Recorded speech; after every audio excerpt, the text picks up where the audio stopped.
Varicose veins కి సరైన చికిత్స కోసం సంప్రదించండి ఎవిస్ హాస్పిటల్. నమస్తే గురుగారు. శ్రీమాత్రే నమః. శ్రీమాత్రే నమః. గురుగారు, జనరల్ గా మీ దగ్గరికి కూడా ఎంతో మంది భక్తులు వచ్చి ఉంటుంటారు. ఈ పాటికే మా హ్మ్. మీద ఏదో ప్రయోగం జరిగింది అవును. అనిపిస్తుందండి. ఏంటో ఉన్నట్టుండి మా ఇద్దరి మధ్యలో వైఫ్ అండ్ హస్బెండ్ అయితే ఒకవేళ కలహాలు అవును. ఉన్నట్టుండే కొట్టుకుంటున్నాము, లేదంటే పిల్లలు ఇంట్లో వాతావరణం అంతా డిస్టర్బెన్స్ గా అనిపిస్తుంది, ఎందుకు అర్థం కావట్లేదు, ఎక్కడికి వెళ్ళినా ఏం ప్రయోజనం ఉండట్లేదు అని చెప్తూ ఉంటుంటారు. అవును. అసలు అలాంటి సంకేతాలు మనకెందుకొస్తాయి? నిజంగా అది వర్కౌట్ అవుతుందా? మనం ఏం చేయాలి? అప్పుడు ఏం తోచదు గదా గురుగారు, ఎవ్వరికీ కూడా అవును. బ్లాంక్ అయిపోయి ఉంటారు. అవును. నిస్సహాయ పరిస్థితిలో ఉంటారు. సో, అవును. అలాంటి వాస్తవం. వాళ్ళు ఏం చేయాలంటారు? చాలా ప్రశ్నమ్మా మీరన్నట్టుగా ఇలాంటి గతంలో మనం కొన్ని వీడియోస్ చేసాం. ఈ సుమన్ టీవీలోనే కొన్ని వీడియోస్ చేసాము. అవి చాలా ట్రెండీగా అయిపోయి అంటే కష్టం ఎవరైతే అనుభవిస్తున్నారో వాళ్ళకి నొప్పి తెలుస్తుంది. మరే గురుగారు. అదే ఎవరికైనా ఈ మనకు జరుగుతున్నటువంటి విషయాన్ని ఎవరికైనా షేర్ చేసుకున్నాం. ఎవరికైనా అరె! నాకిట్లా జరుగుతుంది. నాకేమవుతుందో అర్థం కావట్లేదు అనుకుంటే వాళ్ళు ఇచ్చే సలహా ఏంటంటే, "నీకేమైనా పిచ్చి పట్టిందా? ఏం లేదు. పోయి డాక్టర్ దగ్గర చూయించుకో." డాక్టర్ దగ్గరికి వెళ్తే అంతా నార్మల్ వస్తుంది. హ్మ్. అయినా మన శరీరంలో తెలియకుండానే మార్పులొచ్చేస్తున్నాయి. ఇంకో మన విషయం ఆలో ఏంటో తెలుసా గురుగారు? ఆ! అమ్మ. అప్పటి వరకి గూడా హ్మ్. దేవుడిని నమ్మని వాళ్ళు గూడా అవును. వన్స్ ఇలాంటి నెగెటివ్ ఎఫెక్ట్ పడిన అవును. తర్వాత మీరన్నట్టుగా హాస్పిటల్‌కెళ్ళి అక్కడ ఏం అవును. తెలియట్లేదు, అవును. అంతా అవును. బానే ఉంది అన్నప్పుడు, అప్పుడు గుర్తొస్తారు దేవుడు. చాలా మంచి అప్పుడు ప్రశ్న. నమ్మడం మొదలుపెడతారు గురుగారు. నిజంగా ఈ సంఘటన మీరు చెప్పినటువంటి విషయం వింటే ఆహ్, నాకు తెలిసినటువంటి ఒక వ్యక్తి ఉన్నాడమ్మా. అతని హ్మ్. పేరు లక్ష్మణ్. హ్మ్. ఆ లక్ష్మణ్ ఈ scooter mechanic. Okay. Scooter mechanic అతనికి దేవుడంటే నమ్మకం లేదు, దయ్యం అంటే నమ్మకం లేదు, ఏదంటే నమ్మకం లేదు. హ్మ్. ఒకానొక సందర్భంలో అతను మెకానిక్ షెడ్‌లో ఒక ముస్లిం అయినటువంటి వ్యక్తితో ఏదో సంఘర్షణ, యుద్ధం అంటే వాళ్ళిద్దరు కొట్లాడుకున్నారు. హ్మ్. ఏదో ఒక సమయంలో ఏదో ఒక డిస్టర్బెన్స్. డిస్టర్బెన్స్ వచ్చింది. హ్మ్. ఆ లక్ష్మణ్ అనే వ్యక్తి ఆ వ్యక్తిని చాలా మట్టుకు కొట్టి చాలా విపరీతంగా కొట్టేశాడు.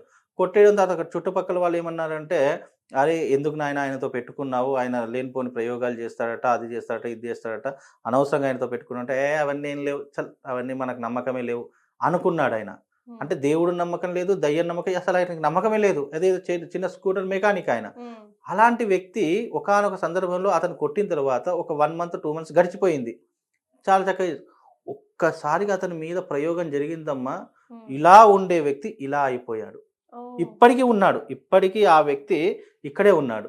ఆ వ్యక్తి ఎలా అయిపోయాడంటే దేవుడు, దయ్యము నమ్మకం లేనటువంటి వ్యక్తి డాక్టర్ దగ్గరికి వెళ్ళినా ఏమీ కావట్లేదు. అసలు ట్రీట్‌మెంట్‌కు ఏమాత్రం స్పందించడం లేదు. హ్మ్. ఆ వ్యక్తి అలా అయిపోయేసరికి ఆశ్చర్యపోయాడు. ఎవరో ఒక గురువుగారి దగ్గరికి వెళ్తే ఆయన చెప్పాడట, "నీ మీద ప్రయోగం జరిగిందయ్యా. నువ్వు ఎవరినైనా ఈ మధ్యన ఏమైనా కొట్లాట పెట్టుకున్నావా? లేదంటే ఎవరితోనైనా శత్రుత్వం పెట్టుకున్నావా? లేదంటే నీ గిట్టని వాళ్ళు ఎవరైనా ఉన్నారా?" అని అడిగితే అప్పుడు జరిగిన సంఘటన ఇలా ఒక వ్యక్తిని నేను కొట్టానండి. ఆ వ్యక్తి నా దగ్గరికి డబ్బులు ఏదో ఇబ్బంది పెట్టాడు. అందుకే కొట్టాను అని చెప్పేసంటే, "ఆ వ్యక్తి నీ మీద ప్రయోగం చేశాడయ్యా. ఫస్ట్ ప్రయోగం చేయించుకో" అని చెప్పేసి అన్నట్టు. "అదేంటి గురు నాకు నమ్మకం నమ్మకం లేదు గదా!"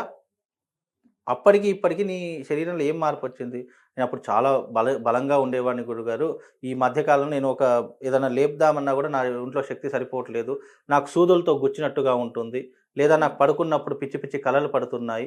లేదు అనంటే గనక నా శరీరం అస్సలు ఒక దగ్గర నిలబడడం లేదు. లేదా నేను ఒకరి దగ్గర కూర్చుంటాను. నాలో నేనే మాట్లాడుకుంటున్నాను అని ఇలా కొన్ని మరెందుకు ఇవన్నీ జేస్తున్నావు? తెలియట్లేదు. దాన్నే క్షుద్ర ప్రయోగము అని అంటాము. హ్మ్. అంటే ఒక వ్యక్తి జీవితంలో ఇలాంటి సంఘటనలు జరిగినప్పుడు, మనం ఏం చేస్తున్నామో అర్థం కానటువంటి సందర్భాల్లో మన మీద ఏదో ప్రయోగం జరిగింది అని అర్థం చేసుకోవాలి. సూచనలన్నారు గదా మీరు. హ్మ్. ఎవరైతే తనలో తాను మాట్లాడుకుంటాడో, ఎవరైతే చీకటి ప్రదేశంలో ఎక్కువగా కూర్చుంటాడో, లేదా ఊరికే ములుగుతూ ఉంటాడో, అంటే హ్మ్. ఊరికే తనలో తాను మాట్లాడుకోవడం, ఒక మూలన కూర్చోవడము, లేదంటే ఏదంటే అది తనలో తాను అనుకోవడము, అలా చేసుకోవడం ద్వారా. అలాగే ప్రతి అమావాస్య, పౌర్ణమికి ఒక నార్మల్‌గా ఉన్నటువంటి వ్యక్తి అబ్‌నార్మల్‌గా బిహేవ్ చేయడము. హ్మ్. అలాగే ఊకే తల్లిదండ్రులను చూస్తే కోపం రావడము, ఈర్ష్య పడడము, ద్వేషం పడడము, కొట్టడము ఇలాంటివి చేయడం ద్వారా భార్యాభర్తల మధ్య అన్నామనుకోండి, ఒక పరస్త్రీ వ్యామోహంలో పడిపోయాడు. ఇన్ని రోజులు నాతో ప్రేమగా ఉన్నాడండి. పరస్త్రీ వ్యామోహంలో పడిపోయాడు. ఏం మందు పెట్టిందో తెలీదు, ఏం మాయ చేసిందో తెలీదు అని మాట వరుసకు అంటుంటాం. మాయ చేసిందో తెలీదు, మందు పెట్టిందో తెలీదు అని అంటుంటాం. హ్మ్. అలాంటి ఏదైనా ఈ సంఘటనలు జరిగినప్పుడు మనతో చాలా ప్రేమగా ఉన్నాడు. ఆ ప్రేమ కాస్త తగ్గిపోయి మన మీద ద్వేషం పెరిగిపోయింది అని అనుకునేటటువంటి వారు ఇలా ఒకటి కాదు, 2 కాదు అనేక సంఘటనలున్నాయి. హ్మ్. అలాంటి సంఘటనలు జరిగినప్పుడు ఇదిగో అతని మీద ఏదో ఒక దుష్ప్రభావం జరిగింది. తద్వారా ఆ వ్యక్తి ఆ రకంగా మారిపోయాడు అని మనం అంచనా వేసుకోవాలి. హ్మ్. దానికి అంచనాకు దానికి అనేక మార్గాలు ఉన్నాయి. అట్లా తెలుసుకోవచ్చు కొన్ని. క్షుద్ర ప్రయోగం ఉంటుంది, మంత్ర ప్రయోగం ఉంటుంది, తర్వాత చూర్ణ ప్రయోగం అంటే మందులు, మాకులు పెట్టినటువంటి ప్రయోగం ఉంటుంది. అలాగే వశీకరణ ప్రయోగం ఉంటుంది. ఇలాంటి ప్రయోగాలు చేసుకోవడం వల్ల ఒక మనిషి తన జీవితంలో నుంచి దూరమైపోవడం కావచ్చు, లేదా మన దగ్గరే ఉంటూ మనల్ని ఒక శత్రువుగా చూడవచ్చు, లేదా మన దగ్గరనే ఉండి మనతో ఎప్పుడు కూడా చీటికి మాటికి గొడవలు పడుతుండవచ్చు, లేదా మనకు ఊరికే కొట్టడం కానివ్వండి, తిట్టడం కానివ్వండి, కోపగించుకోవడం కానివ్వండి, లేదా రాత్రుల పూట తానులో తాను మాట్లాడుకోవడం, లేదా పిచ్చి పట్టినట్టుగా చేయడము, ఇలాంటివన్నీ జరిగేటటువంటి సంఘటనలు ఇదిగో ఈ రకమైనటువంటి విధానానికి దారి చూపిస్తుంది. అంటే ఒక సాధారణమైనటువంటి వ్యక్తి అబ్నార్మల్గా ఎప్పుడైతే బిహేవ్ చేస్తాడో, లేదా ఒక ఎప్పుడు చూడనటువంటి వ్యక్తిలో ఒక కొత్త కోణాన్ని చూస్తామో, ఆ కోణం పేరే క్షుద్ర ప్రయోగము లేదా మంత్ర ప్రయోగము అని అర్థం. ఎలా గురుగారు బయటపడడం? దానికి అనేక మార్గాలు ఉన్నాయమ్మా. దాని గురించి ఒక క్షేత్రం గురించి చెప్తాను.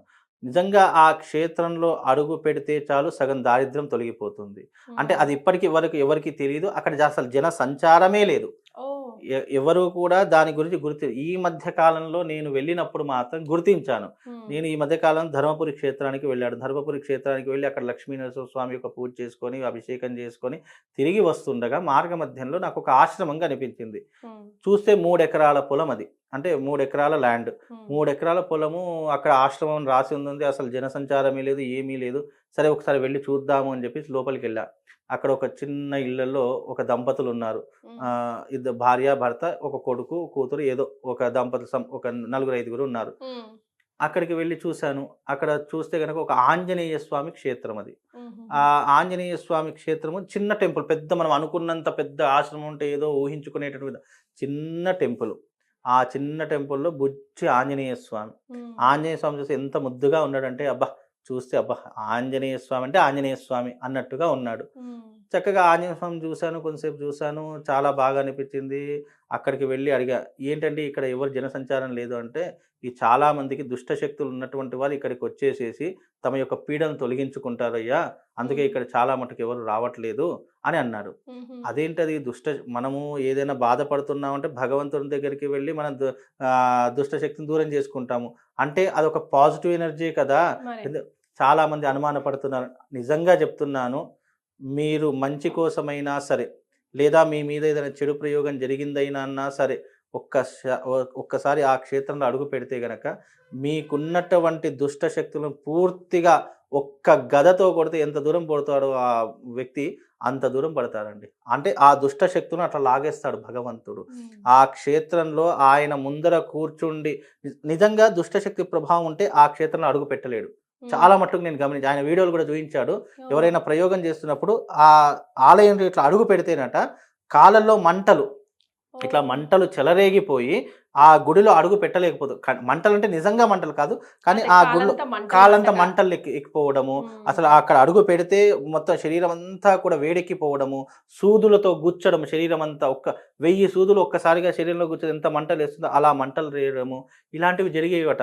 అయితే అక్కడ జరిగినటువంటి సంఘటనలు నేను చూసి చాలా ఆశ్చర్యపోయాను. ఎందుకంటే ఆయన చూపినటువంటి వీడియోలు, అంటే ఫోన్లో ఉంటాయి కదా, వీడియోలు తీసిన వీడియోలు కానివ్వండి, అక్కడ చేసినటువంటి విధానాలు కానివ్వండి, నిజంగా మీకు నిజంగా ఎవరైనా ఏదైనా చెడు ప్రభావంతో బాధపడుతున్న, బ్లాక్ మ్యాజిక్ కానివ్వండి, లేదంటే ఏదైనా చేశారు అనుకునేటటువంటి విధానం ఏదైనా ఉంటే, నిజంగా ఆ క్షేత్రానికి వెళ్ళి అక్కడ అడుగు పెడితే అదంతా కూడా లాగేసి మీరు ఒక పరిపూర్ణమైనటువంటి వ్యక్తిగా బయట అడుగు పెట్టగలుగుతారు. అంత మహాక్షేత్రం అక్కడ ఉన్నటువంటి ఆంజనేయ స్వామి, కలియుగ బ్రహ్మ ఆంజనేయ స్వామి. నిజంగా అతన్ని చూస్తేనే చాలా పవర్ఫుల్ అమ్మా. నిజంగా ఆ క్షేత్రంలో అడుగు పెడితే చూడ్డానికి ఆలయం చిన్నగా ఉన్న శక్తి మాత్రం భారీగా ఉంది. అంటే అక్కడ ఎందుకు అంత శక్తి అని ఎంక్వైరీ చేస్తే, ధర్మపురి క్షేత్రం పక్కనే, అంటే దాదాపు ఒక 5-6 కిలోమీటర్ల దూరంలో ధర్మపురి క్షేత్రం. ఆ క్షేత్రానికి ఆంజనేయ స్వామి వెళ్ళినప్పుడట ఆయన కౌపీలికం, అంటే ఆయన శరీరం మీద ఉన్నటువంటి ఒక బట్ట, చిన్న బట్ట ఆ ప్రదేశంలో పడిందట. ఆ పడినటువంటి ప్రదేశానికి అంత శక్తి ప్రాధాన్యత వచ్చిందట. అక్కడ వాళ్ళు చెప్తూ ఉంటారన్నమాట, ఆ లక్ష్మీనరసింహ స్వామిని దర్శించడానికి వచ్చినట్టు ఆంజనేయ స్వామి వాయువేగంతో వచ్చినప్పుడు ఆయన శరీరం మీద ఉన్నటువంటి కౌపీలికం ఒకటి, అంటే ఒక వస్త్రం, ఏదో చిన్న వస్త్రం అక్కడ పడడం కారణం చేత ఆ యొక్క క్షేత్రానికి, అక్కడ ఉన్నటువంటి స్థలానికి అంత ప్రాముఖ్యత వచ్చిందట. అంటే ఒక ఆంజనేయ స్వామి యొక్క ఒక చిన్న వస్త్రం పడితేనే అంత మహిమ వచ్చినప్పుడు ఆ క్షేత్రానికి, అక్కడ నిజంగా ఎవరికైనా ఏదైనా జరిగితే ఎవరికైనా ఇది దానితో బాధపడితే నెగిటివ్ ఎనర్జీతో ఆ క్షేత్రానికి వెళితే నిజంగా చెప్తున్నానమ్మా, అక్కడి నుంచి మళ్ళీ సంపూర్ణ ఆంజనేయ స్వామి ఏం చేస్తాడంటే ఆ దుష్టశక్తి అంతా తీసుకుంటాడు. మనందరికీ తెలుసు ఆంజనేయ స్వామి పేరు చెప్తే భూత ప్రేత పిశాచాలు కూడా భయపడతాయి అని చెప్పి. అందుకే ఆ క్షేత్రము చాలా పరమపవిత్రం. కేవలం దీనికోసమనే కాదు, సంతానం లేకపోయినా, ఆరోగ్యం బాగా లేకపోయినా, నీ జీవితంలో ఉద్యోగం రాకపోయినా, నీ కుటుంబంలో భార్యాభర్తల మధ్య ఇబ్బందులు ఉన్నా, అలాంటివి ఏవైనా ఉన్నా కానీ ఆ క్షేత్రానికి వెళ్ళి వస్తే నిజంగా ఆ క్షేత్ర మహిమ వల్ల ఆంజనేయ స్వామి వారి యొక్క చల్లని చూపు పడిందంటే చాలమ్మ, నిజంగా ఆ క్షేత్రము ఆ కష్టాన్ని దూరం చేసేటటువంటి క్షేత్రం చెప్పవచ్చు. అందుకని అక్కడ వెళ్ళాలి అంటే ఒక అమావాస్య రోజు వెళ్ళాలి. నేను ఎవ్రీ అమావాస్యకు అక్కడికి వెళ్ళడం ప్రారంభం చేశానమ్మా. నిజంగా అమావాస్య రోజున వెళ్తే అక్కడ ఉన్నటువంటి వాతావరణం, ఆయన చూయించేటటువంటి మెరాకిల్స్ అంతా ఇంత కాదు, మన కంటితో చూస్తే నమ్మలేం కూడా. అంతటి విశేషాలు అక్కడ ఆ క్షేత్రంలో అంటే ఆశ్రమంలో ఉన్నాయి. అవి సామాన్యమైనటువంటి మానవులు ఎవరైతే ఉంటారో వాళ్ళకి కనిపించవు. ఎందుకు అని అంటే గనక ఆ శక్తిని చూడాలంటే నిజంగా మనలో శక్తి చైతన్యం ఉండాలి, మనలో భగవత్ తత్వం ఉండాలి, అందులో భగవంతుడి యొక్క అనుగ్రహం మన మీద ఉంటే ఆయన శక్తులు ఇలా అర్థమైపోతాయి. నెగిటివ్ ఎనర్జీని దూరం చేసుకోవాలంటే ఆ క్షేత్రం. నేను ఎవ్రీ అమావాస్యకు వెళతానమ్మా. ఎవరైనా గనక నాతో రావాలి అనుకుంటే అమావాస్య వచ్చిందంటే నాకు ఫోన్ చేయండి, నాతో పాటుగా రండి, ఆ క్షేత్రాన్ని తీసుకుని వెళ్తా. మీకు ఏదైనా నెగిటివ్ ఎనర్జీ ఉందంటే మీ చేతులు అక్కడ ఎలా ఉంటుందో తెలుసా, అక్కడ కొబ్బరి చెట్లు ఉంటాయని, ఒక కొబ్బరికాయ ఉంటుంది. ఆ కొబ్బరికాయలో ముందర ఆ కొబ్బరికాయను పెట్టేసి ఆయనలో ఉన్నటువంటి దుష్ట శక్తిని అంతటిని లాగేసి ఆ కొబ్బరికాయలో పెట్టి అతని చేతికే ఇస్తాం. ఆ కొబ్బరికాయలో అతని మీద ఉన్నటువంటి ఆవహించినటువంటి శక్తి ఆ కొబ్బరికాయలో వెళ్ళిపోయి ఆ కొబ్బరికాయల చేతిలో పట్టుకుంటే కదులుతుంది కొబ్బరికాయ. మీరు ఇది ఎప్పుడైనా సరే, మీరు ఎప్పుడైనా వచ్చినా కూడా చూపిస్తాం. ఆ కొబ్బరికాయ ఇట్లా కాలు ఇట్లా చేతిలో పట్టుకుంటే ఆటోమేటిక్గా కదిలిపోతుంది. అంటే దాంట్లో దుష్ట శక్తి ప్రవేశం చేసింది అని అర్థము. ఇది నమ్మడానికి అతీతంగా ఉన్న ఇవి జరిగినటువంటి సంఘటనలు. ఇప్పటికీ కూడా మీ ఎవ్వరి శరీరం మీద అయినా సరే ఏదైనా దుష్ట శక్తి ప్రయోగం ఉంది అంటే మీ కళ్ళ అంటే మీకు తెలుస్తుంది, మీ శరీర నరనరాల నుండి ఇలా లాగేస్తున్నట్టుగా కనిపిస్తుంది. అది మనిషికి అర్థమవుతుంది. నేను నా కళ్ళారా చూసినటువంటి దాఖలాలు ఉన్నాయి. నేను ఏది అసలు నిజంగా ప్రూఫ్ లేకుంటే నమ్మను, కానీ నేను కంటితో చూశాను కాబట్టి ఆ క్షేత్రంలో అలాంటి విద్యలు ఉన్నాయి. ఆ విద్యలు గనక నిజంగా అక్కడ మనము ఆచరిస్తే, అక్కడ ఎవరు ఏదైనా ఇలాంటి ప్రయోగం జరిగితే ఉంటే గనక నిజంగా అమావాస్యకు నేను వెళ్తాను, నాతో రండి, మీకు అక్కడ చూపిస్తాను నేను. ఏ ఊరో గురుగారు? అది మనకు జగిత్యాల నుండి ఒక 20 కిలోమీటర్ల దూరం, అంటే ధర్మపురి క్షేత్రానికి యువతలనే ఒక 10 కిలోమీటర్ యువతలు ఉంటుంది. ఆ ఊరి పేరు ఏదో ఉందమ్మా, నాకు అంత ఐడియా లేదు. అంటే జగిత్యాల నుంచి ఒక 15-20 కిలోమీటర్ దూరంలో ఉంటుంది. నిజంగా ఆ క్షేత్రం అంత విశేషమైనదమ్మా. చాలా సంతోషం గురుగారు. చాలా మందికి ఉపయోగపడుతుంది ఈ వీడియో. ధన్యవాదాలు. శ్రీమాన్.